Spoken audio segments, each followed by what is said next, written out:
राधे राधे दोस्तों, हिंदू धर्म में वर्ष के सभी एकादशी व्रतों में से निर्जला एकादशी का व्रत सबसे अधिक महत्वपूर्ण और सबसे अधिक पुण्यदायी माना गया है। निर्जला एकादशी ज्येष्ठ मास की शुक्ल पक्ष की एकादशी तिथि को आती है। निर्जल, जैसा कि नाम से ही प्रतीत होता है कि इस व्रत में निर्जल अर्थात बिना जल ग्रहण किए और बिना अन्न ग्रहण किए यह व्रत किया जाता है। इसी कारण निर्जला एकादशी का व्रत बहुत कठिन माना जाता है और इस कठिन व्रत को करने के लिए हमारे शास्त्रों में कुछ विशेष नियम और कुछ विशेष विधि बताई गई है, जिनका पालन करना अति आवश्यक है ताकि हमें इस व्रत का संपूर्ण फल प्राप्त हो सके। तो आज की इस वीडियो में हम जानेंगे निर्जला एकादशी व्रत के नियम, व्रत की संपूर्ण विधि और वर्ष 2021 में निर्जला एकादशी की डेट, व्रत पारण का समय तथा निर्जला एकादशी व्रत का महत्व। तो चलिए वीडियो स्टार्ट करते हैं। यदि आप मेरे चैनल पर नए हैं तो रेड कलर के बटन को प्रेस कर मेरे इस चैनल को सब्सक्राइब करें और साथ ही साथ बेल आइकन को भी जरूर दबाएं। दोस्तों, हिंदू धर्म शास्त्रों में कहा जाता है कि मनुष्य को अपने जीवन में निर्जला एकादशी का व्रत अवश्य ही करना चाहिए। इस व्रत को विधि विधान से करने से भगवान विष्णु की विशेष कृपा प्राप्त होती है और इस कारण मनुष्य की सभी मनोकामनाएं पूर्ण हो जाती हैं तथा घर में सुख, शांति और समृद्धि का वास होता है। कहा जाता है कि यह व्रत मनुष्य के पूर्व जन्म के पापों को भी नष्ट कर देता है और मृत्यु के पश्चात मोक्ष की प्राप्ति कराता है। स्कंद पुराण के अनुसार जो जातक वर्ष की सभी 24 एकादशियों का व्रत नहीं कर सकते, उन्हें केवल निर्जला एकादशी का व्रत करने से ही वर्ष की सभी एकादशियों का फल सहज ही प्राप्त हो जाता है। निर्जला एकादशी के इस महान व्रत को देव व्रत भी कहा जाता है, क्योंकि सभी देवता, दानव, नाग, यक्ष, गंधर्व, किन्नर, नवग्रह इत्यादि अपनी रक्षा और जगत के पालनहार श्री हरि की कृपा प्राप्त करने के लिए निर्जला एकादशी का यह व्रत करते हैं। पुराणों में वर्णित एक कथा के अनुसार श्री श्वेत वाराह कल्प के आरंभ में नारद जी ने भगवान विष्णु की कृपा प्राप्त करने के लिए 1000 वर्ष तक निर्जल रहकर यह कठोर व्रत किया। उनकी इस निश्चल भक्ति को देखकर भगवान विष्णु उन पर अति प्रसन्न हो गए और नारद जी को अपने श्रेष्ठ भक्तों में उच्च स्थान प्रदान किया और उसी समय से निर्जला एकादशी के इस महान व्रत की शुरुआत हुई। इस व्रत को पांडव एकादशी अथवा भीमसेनी एकादशी भी कहा जाता है।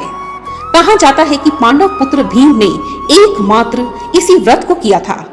पौराणिक कथाओं के अनुसार पांडव पुत्र भीमसेन भूख नहीं सहन कर सकते थे, इसलिए वह कोई भी उपवास करने में असमर्थ थे और इसी कारण एक दिन पांडव पुत्र भीमसेन ने ऋषि व्यास जी से यह प्रश्न किया, हे मुनिवर, मुझे कोई ऐसा व्रत बताइए जिसको करने से मुझे वर्ष भर की सभी एकादशियों का फल प्राप्त हो सके।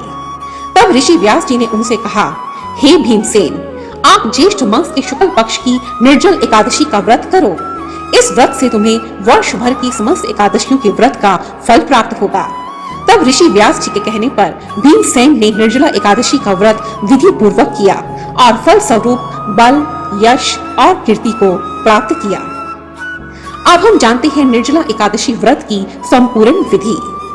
निर्जला एकादशी व्रत के नियम एक दिन पहले अर्थात दशमी की रात से ही आरंभ हो जाते हैं।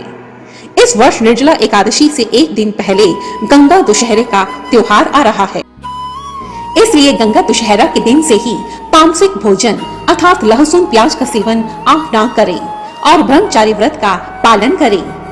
एकादशी के दिन सुबह शीघ्र उठें, घर की अच्छे से सफाई करें। इस दिन पवित्र नदियों में स्नान करना अति पुण्यदायी माना जाता है, परंतु कोविड के कारण आप घर में ही अपने स्नान के जल में गंगा जल मिलाकर स्नान करें। स्नान करते समय हर हर गंगे बोलते रहें। स्नान के जल में आप आंवले का रस भी मिला सकते हैं। ऐसा करने से मनुष्य के कई पापों का शमन हो जाता है। आप हल्दी के जल से भी स्नान कर सकते हैं। यह स्नान भी अति पुण्यदायी माना गया है। इस दिन आप पीले वस्त्र धारण करें। स्नान के पश्चात सर्वप्रथम सूर्य देव को जल चढ़ाएं। जल में थोड़ी हल्दी, पीले फूल डालकर ओम सूर्याय नमः, ओम भास्कराय नमः ऐसा बोलते हुए सूर्य देव को जल अर्पित करें। हिंदू पंचांग के अनुसार ज्येष्ठ मास में शुक्ल पक्ष की एकादशी तिथि को माता गायत्री का जन्म हुआ था। ऐसी मान्यता है कि ऋषि विश्वामित्र ने गायत्री मंत्र को इस तिथि पर पहली बार बोला था और उसके बाद से ही ज्येष्ठ मास की एकादशी तिथि को गायत्री जयंती कहा जाने लगा। गायत्री माता की पूजा ब्रह्मा, विष्णु और महेश भी करते हैं, इसलिए सूर्य को जल चढ़ाते समय आप गायत्री मंत्र का उच्चारण करें। अब अपने मंदिर में भगवान विष्णु के समक्ष बैठ जाएं और यदि आप निर्जला एकादशी का व्रत कर रहे हैं तो पहले इस व्रत का संकल्प लें। संकल्प लेने के लिए आप अपने हाथ में थोड़ा जल, फूल और चावल लें तथा ऐसा बोलें, हे पुंडरीकाक्ष, आज मैं आपका यह व्रत कर रही हूँ। मुझे इतनी शक्ति दीजिए कि मैं आपका यह व्रत बिना किसी विघ्न बाधा के पूर्ण कर सकूं। और ऐसा कहकर वह जल वहीं किसी थाली में छोड़ दीजिए। संकल्प लेते समय आप अपना नाम, अपने गोत्र का नाम और स्थान का नाम अवश्य लें।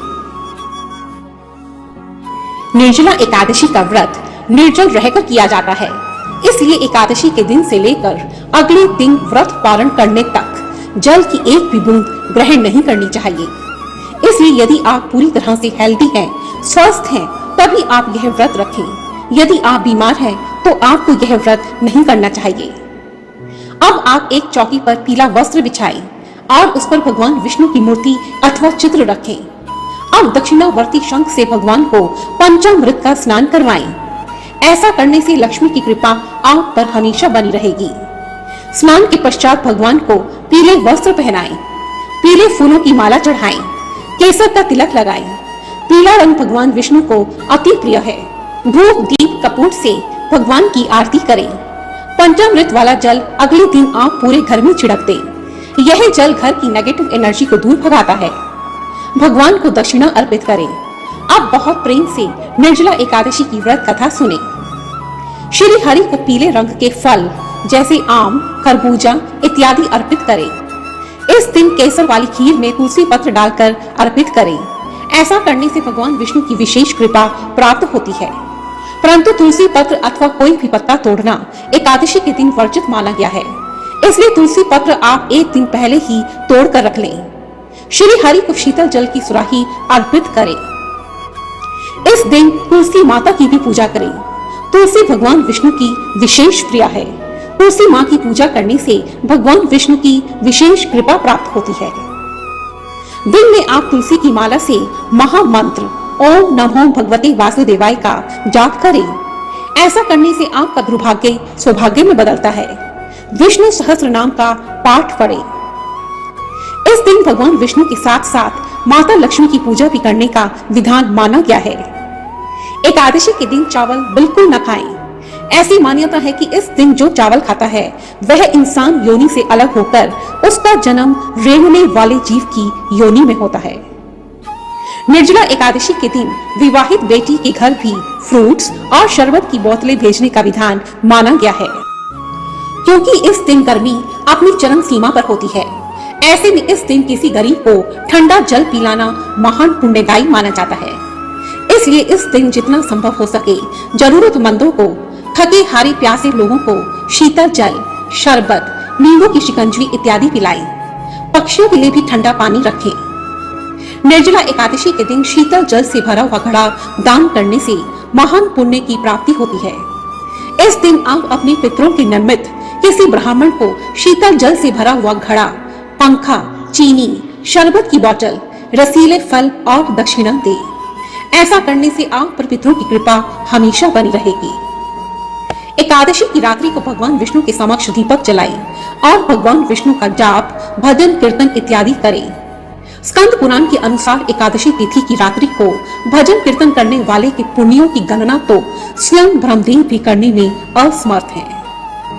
एकादशी व्रत का पारण द्वादशी की सुबह शुभ मुहूर्त में किया जाता है। शुभ मुहूर्त में पंडित को दक्षिणा और फल दें और उसके बाद ही स्वयं जल ग्रहण करें। इस प्रकार जो मनुष्य विधि विधान से निर्जला एकादशी का व्रत करते हैं वे समस्त पापों से मुक्त होकर अविनाशी पद प्राप्त करते हैं। जय श्री हरि। अब हम जानते हैं 2021 में निर्जला एकादशी की डेट और मुहूर्त। वर्ष 2021 में निर्जला एकादशी पड़ रही है 21 जून 2021 सोमवार के दिन। एकादशी तिथि आरंभ होगी 20 जून 2021 को संध्या 4:21 से। एकादशी तिथि समाप्त होगी 21 जून 2021 को दिन में 1:31 पर व्रत रखा जाएगा। 31 जून को व्रत पारण का समय है 22 जून 2021 मंगलवार को सुबह 5:24 से 8:12 तक। कुल अवधि रहेगी 2 घंटे 48 मिनट। जय श्री हरि बोलो, जय श्री नारायण। यदि आपको यह वीडियो पसंद आई है तो प्लीज इसे लाइक कीजिए, दूसरों के साथ शेयर कीजिए। धन्यवाद। जय माता दी।